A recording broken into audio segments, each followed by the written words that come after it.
नमस्कार बच्चों, आज का पाठ है रैदास की जीवनी। रैदास नाम के विख्यात संत कवि का जन्म सन 1388 और देहावसान मतलब मृत्यु सन 1518 में बनारस में ही हुआ, ऐसा माना जाता है। इनकी ख्याति से प्रभावित होकर सिकंदर लोदी ने इन्हें दिल्ली आने का निमंत्रण भेजा था। मध्ययुगीन साधकों में रैदास का विशिष्ट स्थान है। कबीर की तरह रैदास भी संत कवियों में गिने जाते हैं। मूर्ति पूजा, तीर्थ यात्रा जैसे दिखावों में रैदास का जरा भी विश्वास न था। वह व्यक्ति की आंतरिक भावनाओं और आपसी भाईचारे को ही सच्चा धर्म मानते थे।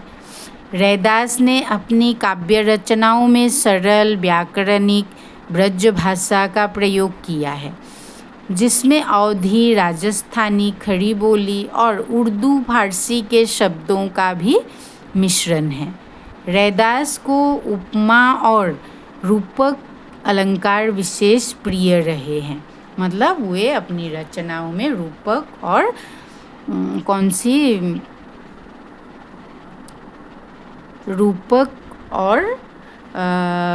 उपमा अलंकार का प्रयोग किया है।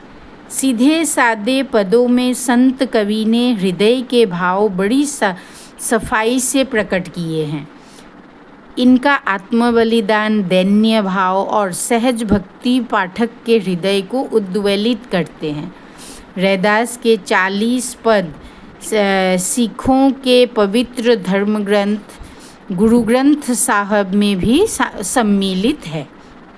देखो, तो रैदास के 40 पद गुरु ग्रंथ साहब में भी सम्मिलित कर लिया गया है। यहाँ रैदास के 2 पद लिए गए हैं।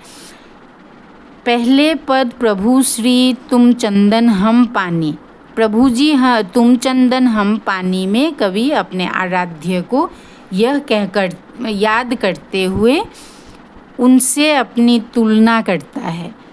उसका प्रभु बाहर कहीं किसी मंदिर या मस्जिद में नहीं विराजता, वरन उसके अपने अंतस में सदा विद्यमान रहता है। मतलब अपने मन में विद्यमान रहता है।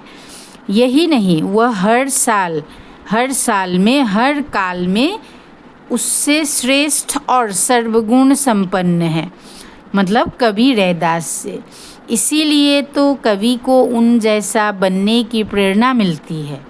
दूसरे पद में भगवान की अपार उदारता, कृपा और उनके समदर्शी स्वभाव का वर्णन है। रैदास कहते हैं कि भगवान ने तथाकथित निम्न कुल के भक्तों को भी सहज भाव से अपनाया है और उन्हें लोक में सम्मानीय स्थान दिया है। ठीक है, मतलब वे जात पात के भी विरोधी थे। छोटे जात, बड़े जात, इन सब के पीछे वे नहीं पड़ते थे। ठीक है बच्चों।